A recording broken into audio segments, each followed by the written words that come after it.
If you clicked on this video, you're probably wondering how I turned this into this. I'm taking a blank piece of paper and turning it into a high quality print. And I'm bringing you guys along for the full process. Bluegill. If you've ever been near a body of water in your life, you've probably seen these fish swimming around in the shallows. Easily one of the most common fish in the United States. These are often overlooked by most people. They're one of the most frequently caught fish out there. Just drop a hook with a worm in the water and you'll probably get one of these fish to bite in no time flat. My first ever fish that I caught was a bluegill. And I'd say they're most people's gateway into the sport of fishing, until they're quickly forgotten when people move on to trying to catch bigger and better fish. As I'm sure anyone who is watching this video and is an artist knows, every good piece of art starts with preparation. It's pretty rare that you just sit down and whip out a perfect piece of art on the first try. At least it is for me. When I'm drawing something like a fish, I like to get to know my subject before I start working on the final piece. The way I do this is through sketching and studying reference photos. Okay, right now I'm looking for reference photos. Generally for me personally, I'll just go online and search these up. It's the quickest and easiest way that I've found just to find photos that will match the criteria that I'm looking for and help me to draw these fish as accurately as I possibly can. When selecting a reference photo, there are a few things that I look for. First, a photo that gives me a good look at the fish's overall proportions. Then I continue to look for ones that give me a good look at patterning, ones that give me a good look at scale structure, and ones that give me some close-up on key areas such as maybe the fins or the head.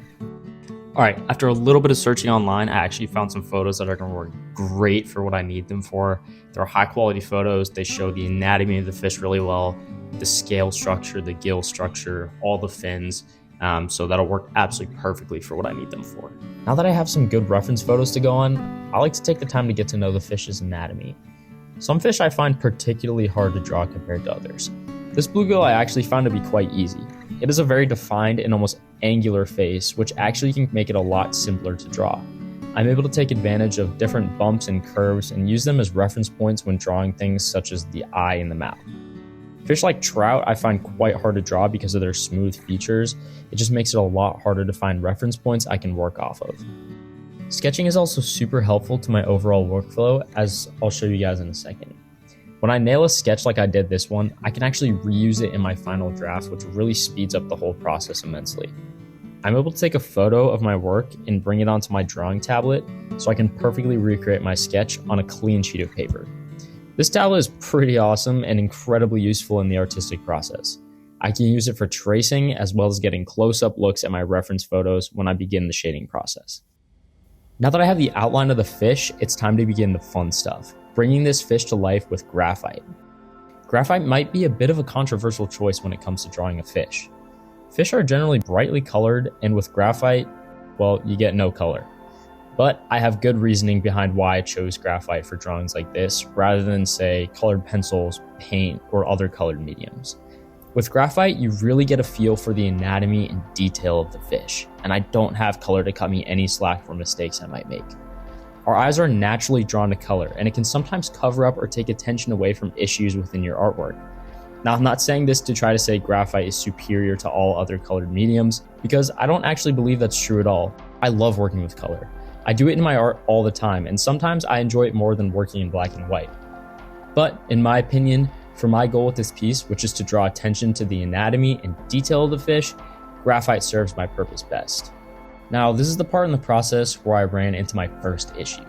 Somewhere in the tracing process, I managed to put the eye in the completely wrong spot, and I've already fully shaded it in.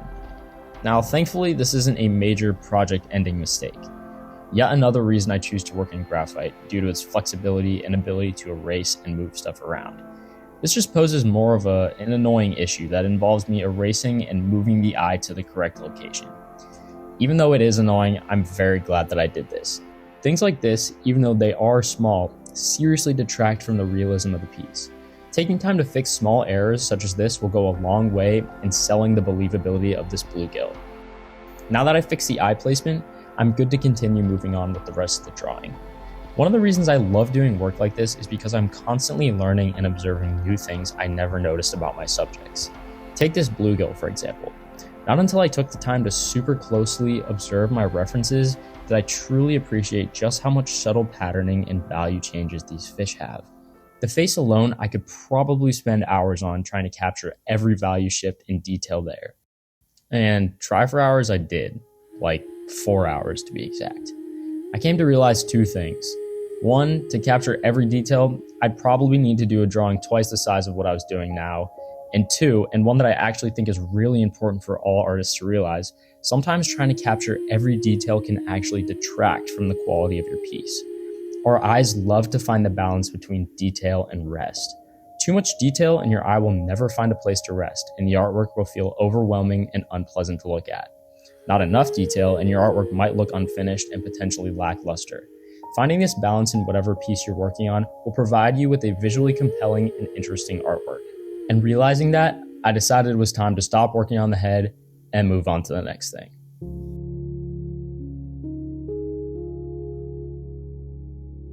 Welcome back. It's day 2 of taking a blank sheet of paper and turning it into a print that I'll be making available for you guys to own. Day 1 is always kind of a prep day for me. I spend a lot of time making sketches, gathering reference photos, all that kind of stuff. So I didn't actually get a whole lot done on the fish itself. I got a decent amount done on the head, but most of it was just put into getting my sketches right, getting my reference photos so that I can have a good base that I can go off of while I'm working today, and putting in a lot more work on the actual fish itself. Day 2. Today I'm focusing a lot more on the rest of the body and the fins. I did not accomplish any of this on the first day, so I'm super excited to start working on this today. This is where it really is going to start coming to life. When drawing fish like this, I like to work in layers.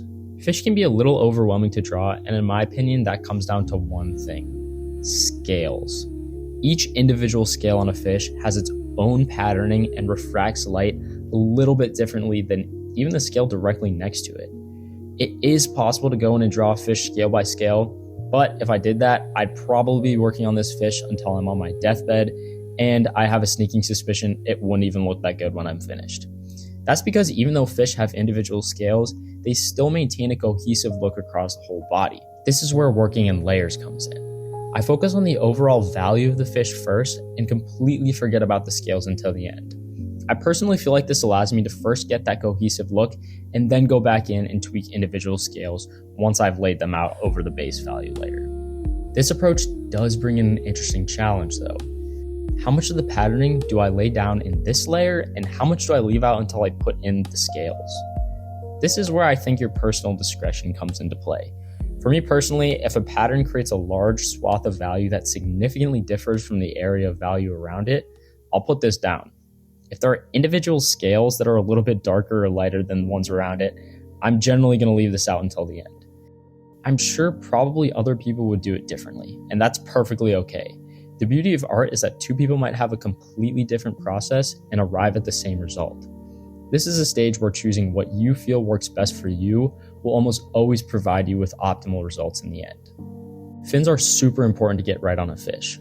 I made a shorts video about this a little while ago that you guys can check out on my channel if you'd like, but a lot of people actually oversimplify when it comes to drawing fish fins. Fish fins are composed of rays, with a membrane that links all of these together to create one unified form. When most people think of rays on a fish, they just think of straight lines that emanate out from the body to the edges of the fins. This actually can be the case for some fins on the fish. Take the front section of the dorsal fin of this bluegill. This fin is composed of singular rays that radiate from the body to the edges of the fin. But go a few inches back and look at the back section of the dorsal fin. Look at the pectoral fin, the pelvic fin, the anal fin, even the tail. You notice anything different? Those individual rays split into multiple sections the farther away from the body they get. Again, this is such a small detail, but like I said earlier when fixing the eye, the small details matter. On the bluegill, they're actually incredibly subtle and even hard to see at some points. But by even drawing them in very lightly, I'm still enhancing that fin slightly, which will lead to an overall more believable and realistic fish in the end. And who doesn't want that? Yesterday, I actually had a super productive day working on the fish. I was able to complete the full base value layer. I'm not feeling quite done on the fins yet, but I was able to get a really good start on them. I'll probably go back in and tweak a few things and just push the values a little bit more. Overall, really good start, and Now it's time for the final step. Today is probably going to be the hardest day of the whole process. Putting in the scales. This is the part I always dread a little bit as an artist, because I could so easily ruin something I just put a couple days worth of work into. I'm sure all artists know this feeling, coming up to that one thing that will make or break what you've been working on. But just as I'm sure every artist also knows, you can't let that fear of failure hold you back from finishing your work. Sure, you might screw up and ruin your piece, but you know a little bit more and you've grown as an artist and you're ready to take on that next challenge and succeed. When creating scales on a fish, I usually use a combination of both additive and subtractive methods to get the effect I'm looking for. Additive methods are what I've been doing almost exclusively up until this point, which is adding medium to the page. I've been adding graphite and has been building up to create a range of values and create the illusion that I got a bluegill lying flat on my page right now. Subtractive methods are the exact opposite of this. I'm now going to start removing the medium from the page in certain areas to create areas of highlight and brightness. This is a technique that I think is slept on by a lot of artists, but you can actually draw with your eraser. If you look at what I'm doing here, in certain areas I'm erasing the graphite that I put down previously to create the illusion of a scale reflecting light back at us off the page. In certain areas, however, I'm doing the exact opposite and darkening sections to create a defined scale. By using these two techniques in tandem, I'm able to replicate the scale patterning on the bluegill with relative ease and control.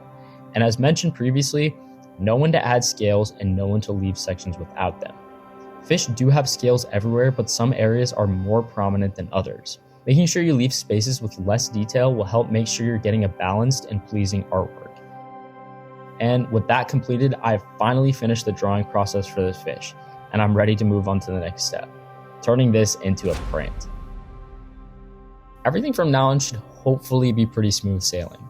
The first step of turning this into a print is scanning the drawing into a digital format. If you're looking to do this yourself, I'd highly recommend investing in a digital scanner instead of trying to take a photograph of your artwork.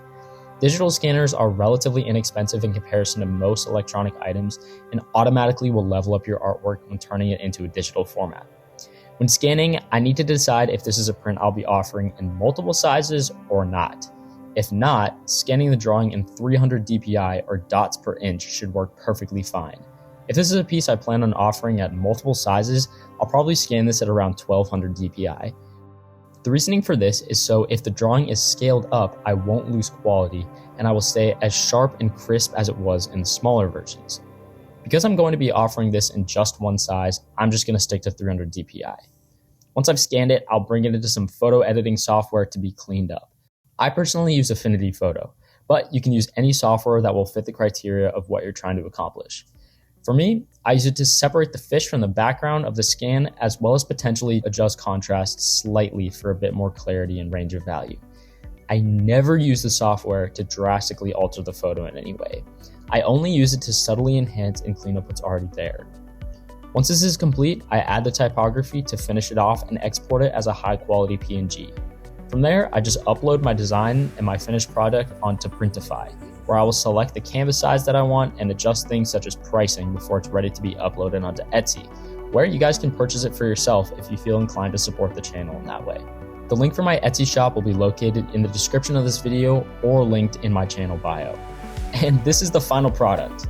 I worked super hard throughout the whole process to create a final piece that truly demonstrates the beauty and detail of the bluegill. If you guys enjoyed this video, please consider liking the video, subscribing, turning on notifications, and leaving a comment with any feedback you might have. This is my first ever long-form YouTube video, and I would love to hear any feedback you guys might have for me on how I can make my next video even better.